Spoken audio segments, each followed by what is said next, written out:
नमस्ते। आप सभी से अनुरोध है कि कृपया हमारी चैनल को सब्सक्राइब करें, वीडियो को लाइक करें और शेयर करें। टर्डो साहब ने जो बोया है अब उसको काटने का समय आ गया है। अब खालिस्तानी जो हैं वो सीधे सीधे बता रहे हैं कि पूरा कनाडा जो है वो उनका है।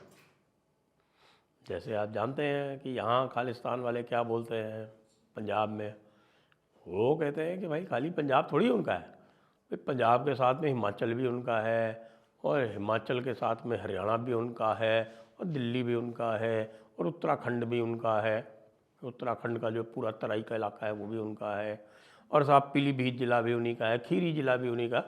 ये अलग बात है कि पॉपुलेशन खीरी ज़िले में 2% होगी और पीलीभीत में 3% होगी और आपके उधम सिंह नगर में 4% होगी, उससे कोई फ़र्क नहीं पड़ता।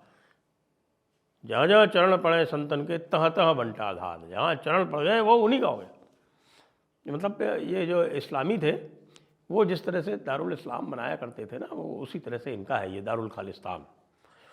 तो दारुल खालिस्तान अब कहाँ बन गया है, कनाडा में कैसे बन गया है, ये वीडियो देख लीजिए, इससे काफ़ी कुछ आइडिया आपको हो जाएगा। This is our country. Sorry, we are owner of this country. We are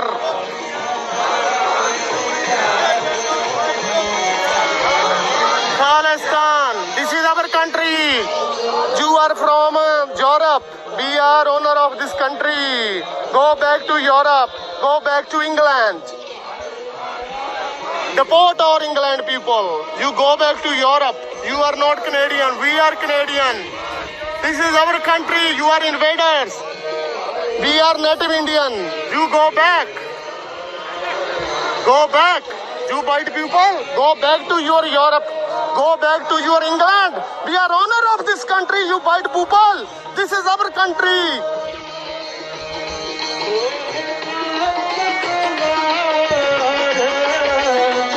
जी हाँ, साफ साफ कहा जा रहा है कि भाई ये जो कनाडा है ये हमारा है, यह हम इसके ओनर हैं और हम ही नेटिव इंडियन हैं। तुम लोग जो हो वो इन्वेडर हो और ये जो जितने भी गोरे हैं यहाँ पे वो सब कनाडा छोड़ के चले जाओ, यूरोप जाओ, इंग्लैंड जाओ, ये पूरा का पूरा कनाडा जो है ये हमारा है। भाई लोगों की जो जनसंख्या है वो कोई 2% है वहाँ पे, हिंदुओं की 3% है, लेकिन हिंदू हल्ला गुल्ला नहीं करते इसलिए वो दिखाई नहीं पड़ते, वो विजिबल इतने नहीं हैं, इस तरह की शैतानियाँ नहीं करते, बदमाशियाँ नहीं करते, उनको इतनी शह भी नहीं है। इनको पूरी शह है टर्डो साहब की, तो टर्डो साहब की शह जो है वो अब इसका ये फ़ायदा उठा रहे हैं। अब अर्श दल्ला जो है उसको अरेस्ट कर लिया गया वहाँ पे। अब दल्ला नाम ही दल्ला है तो वो दल्ला है इन लोगों का, अब उसको अरेस्ट कर लिया गया है, उससे भी पीड़ित है कि हमारे दल्ले को क्यों अरेस्ट किया गया। कहने को तो नगर कीर्तन निकल रहा है, लेकिन नगर कीर्तन में साथ में पीछे से जो कमेंट्री चल रही है वो ये है। अच्छा भाई, जब ये आज चल गया पूरी तरह से वीडियो पर वायरल हो गया तो बहुत सारे जो खालिस्तानी हैं वही कह रहे अरे रे रे रे रे ये तो कॉन्स्पिरेसी है, इसमें वॉइस ओवर अलग से है। अरे भैया वॉइस ओवर अलग से है, साफ साफ दिख रहा है जो बोल रहा है उसकी अंग्रेज़ी जो है वो पंजाबी एक्सेंट में है भाई, और वो पंजाबी एक्सेंट जो है वो हम और आप तो हम बोल नहीं सकते, वो पंजाबी एक्सेंट बनाएंगे तो भी थोड़ा सा आर्टिफिशियल सा लगेगा। हमारे तारिक फ़तेह साहब हमेशा मेरा मजाक उड़ाया करते थे कि भैया पंजाबी बोलनी तुमको नहीं आएगी, तो पंजाबी बोलने के लिए जो है वो आपको गालियाँ भी सीखनी पड़ेंगी और वो एक तरह का जो है वो एक विशेष कुछ चीज़ होती है, वो जब तक नहीं आएगी तब तक आप पंजाबी ठीक से नहीं बोल सकते। वो गालियाँ भी नेचुरल आती हैं, नेचुरल, बाहर से प्लांट नहीं होती। तो ये साहब आपका कनेडियन खालिस्तान, मैं कितने दिनों से कहता आ रहा हूँ कि भाई ईस्ट खालिस्तान वेस्ट खालिस्तान।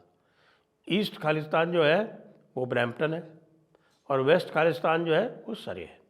ये जो आप देख रहे हैं वीडियो ये सरे का है, यानी सरे वैंकूवर का एक सबर्ब है वैसे तो, लेकिन अब उन्होंने कह दिया है तो आप मान लो 2% तो बहुत होता है ना। 2% मतलब मान लीजिए अगर उनकी संख्या जो है और वो 3-4 लाख भी है, तो बहुत बड़ी जनसंख्या है। इतनी बड़ी जनसंख्या पूरी कनाडा को, जो कि मेरे विचार से अमेरिका से भी बहुत बड़ा है और संभवतः जो आपके रशिया के बाद में सबसे बड़ा देश है। यद्यपि 90% उस देश का जो है वो कोल्ड डेजर्ट है, लेकिन फिर भी है। तो अब भाई टर्डो की समस्या द्विगुणित हो गई है, यानी दोगुनी हो गई है। कैसे हो गई है? बल्कि मैं कहूँगा त्रिगुणित हो गई है। अर्शद अल्लाह को अरेस्ट कर लिया, क्योंकि उनको समाचार मिल रहे थे कि अर्शद अल्लाह जो है वो कुछ क्राइम करने वाला है, तो अर्शद अल्लाह को अरेस्ट कर लिया। इधर से इंडिया एक्टिव हो गई, 30 केसेस के डिटेल भेज दिए कि 30 केसेस में यहाँ वांटेड है, इसको तुरंत आप एक्सट्रेडिशन कीजिए। इसका एक्सट्रेडिशन वो नहीं करेंगे। एक्सट्रेडिशन तो उन्होंने परमार का भी नहीं किया था, जिसने कि एयर इंडिया बॉम्बिंग की थी, एयर इंडिया का जहाज़ उड़ाया था जिसमें 300 से अधिक कनेडियन मारे गए थे, उसकी भी नहीं की थी। तो लेकिन आजकल जो स्थिति है, और 5 आइज़ जिसकी बेसिस पे इन्होंने पूरा नैरेटिव चलाया था भारत के विरुद्ध, वो 5 आइज़ की जो बॉस है वो हो गई हैं तुलसी गबर्ड। भारी समस्या होगी, भारी समस्या होगी। वो नरेंद्र मोदी की प्रशंसक हैं, स्वयं हिंदू हैं, भक्ति मार्ग से संबंध रखती हैं और एंटी वॉर हैं, और सबसे बड़ी बात जो है वो पॉलिटिकली इनकरेक्ट है, सच बोलती है।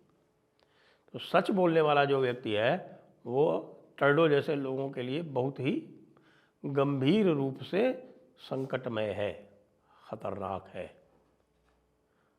तो अब टर्डो का जो 5 आइज़ वाला था, 5 आइज़ वालों ने, मेरे को समाचार मिला है कि 5 आइज़ वालों ने फ़ोन करके कहा टर्डो को कि भाई साहब देखो, अब हम माफ़ी मांगते हैं, अब जो है आप अपने हिसाब से डील करो, अब आगे जो हमारी बॉस आने वाली है वो हमारी ऐसी तैसी कर देगी। अब वो उसका CIA पर भी, FBI पर भी और नेशनल सिक्योरिटी काउंसिल सभी पर उसकी ओवरसाइट है, और वो जो भी कहेगी वो ट्रंप जो है वो कर देंगे बगैर मतलब, हमारी ऐसी तैसी हो जाएगी। वैसे भी यहाँ पर वो एक डोज साहब आ गए हैं, और वो डोज साहब लोग हैं, डबल डोज हैं, डबल डोज, यानी कि एलन मस्क और विवेक रामास्वामी, और वो कहीं हमारी छुट्टी ना करवा दें। तो इसलिए माफ़ करो टर्डो साहब, हम आपसे दूरी बनाते हैं। समस्या गंभीर। अर्शद अल्लाह बन गया।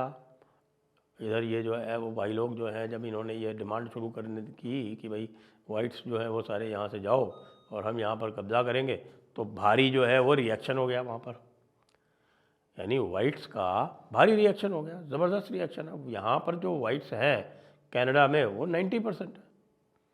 अमेरिका की तरह तो है नहीं कि वहाँ लैटिनो सब मिला मिलू के, और जो यूरोपियन वाइट है उनकी संख्या तो 50% से नीचे है। लैटिनो को मिला लो तब जाके 70% के ऊपर जाती है। लैटिनो भी कलर तो उनका भी, रेस तो उनकी भी वाइट है, लेकिन वो हिस्पैनिक बोलते हैं तो उनको जो है सेकंड क्लास सिटीजन ट्रीट करते हैं US वाले। इधर साहब पन्नू जी जो हैं, पन्नू जी कहूँ, उसको भी पन्नू दल्ला कहूँ, तो वो जो है वो भी कनाडा में आके बैठ गया है। क्यों? क्योंकि वहाँ पता नहीं क्या हो जाए। अमेरिका में स्थितियाँ जो है वो ख़राब होती जा रही हैं लगातार ऐसे लोगों के लिए। और तुलसी गबर्ड और रामास्वामी के आने के बाद से तो पन्नू के ऊपर ख़तरा बहुत अधिक बढ़ गया है। टर्डो साहब को एलन मस्क ने भी चेतावनी दे दी है। एलन मस्क ने कहा कि भाई ये तो अब जाएगा। अब एलन मस्क जो है वो नए जॉर्ज सोरोस हैं, आपको पता है कि नहीं पता है? क्योंकि वो मारा लागो, जहाँ पर जो घर है फ्लोरिडा में, ट्रंप का घर क्या है, बड़ा भारी मैंशन है, वहाँ पर जब एक मीटिंग हो रही थी तो किसी ने पूछा who is George Soros of the right, तो एलन मस्क ने तुरंत हाथ उठा दिया।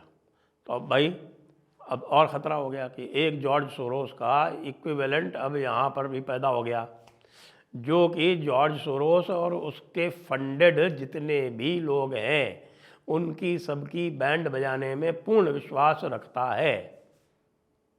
पिछली बार यही कहा जा रहा है कि भाई ट्रंप ने ये गलती ये कर दी कि ट्रंप जो है वो ओवरली सॉफ्ट हो गया, उसने अपना अटॉर्नी जनरल ऐसा बना दिया जो बाद में उसी के खिलाफ हो गया, ट्रंप की ही बैंड बजाने लगा। यानी कि जब ट्रंप चुनाव हार गए तो उसके बाद वही अटॉर्नी जनरल जिसको ट्रंप ने ही लगाया था वो ट्रंप के खिलाफ खड़ा हो गया। बहुत सारे लोग जैसे माइक पेंस, जिनको उन्होंने वाइस प्रेसिडेंट चुना था, वो भी उनके खिलाफ खड़े हो गए। तो इस बार जो है वो ट्रंप बहुत कॉशियस है, वो किसी भी ऐसे व्यक्ति को नहीं ले रहा है जिसकी निष्ठा में 1% भी किसी भी प्रकार का संदेह हो। तो फिर टर्डो तेरी क्या औकात है? अब जिनको तूने पाला था वो भी तेरे ऊपर चढ़ गए। वैसे भी तेरी रेटिंग जो है वो लो 30s में चल रही है। वो जगमीत जो है वो तुमको ब्लैकमेल कर रहा है, तुम ब्लैकमेल हो रहे हो। कितना भी ब्लैकमेल हो जाओ, चुनाव तो अगले साल होने ही है ना। और चुनाव अगले साल होंगे और जब ट्रंप आ गया होगा, 20 जनवरी को ट्रंप का एडमिनिस्ट्रेशन आरंभ हो जाएगा, तब तुम क्या कर लोगे? फिर तो तुम्हारी स्थिति और भी ख़राब हो जाएगी। मोदी जी हमारे जो हैं वो मंद मंद मुस्कुरा रहे हैं। मोदी जी यहाँ से मुस्कुरा रहे हैं, अभी G20 में जा रहे हैं और G20 में वो टर्डो से भी मिलेंगे और हो सकता है बाइडेन साहब भी आए। बाइडेन साहब के जाने की वहाँ पूरी संभावना है, तो बाइडेन से भी मिलेंगे। और बाइडेन बहुत खुश है भाई, बता दूँ आपको। लोग कह रहे हैं कि बाइडेन इतना खुश है जितना खुश उसको पिछले 4 साल में कभी नहीं देखा गया। जब वो जीता था एज प्रेसिडेंट तब भी उसको इतना खुश नहीं देखा गया जितना वो कमला हैरिस के हारने से खुश। तो भाई खालिस्तानियों ने पंजाब पर से क्लेम छोड़ दिया है, ये आज की ताज़ा खबर है। और वो पंजाब में नहीं, वो अपना खालिस्तान जो है वो कनाडा में ही बना रहे हैं। उसका उन्होंने औपचारिक उसकी घोषणा कर दी है। तो इसलिए आप लोग जो है अब निशा खातिर हो जाओ कि पन्नू जी जो हैं, ओहो पन्नू दल्ला जो है वो इधर नहीं आने वाला। वो बाकी जो बहुत सारे और भी थे उन्होंने भी अपने अपने जो OCI कार्ड है वो अपने आप सरेंडर कर दिए और वह नहीं आ रहे। खुशखबरी है, मौज मनाओ। जय हिंद, जय भारत, वंदे मातरम।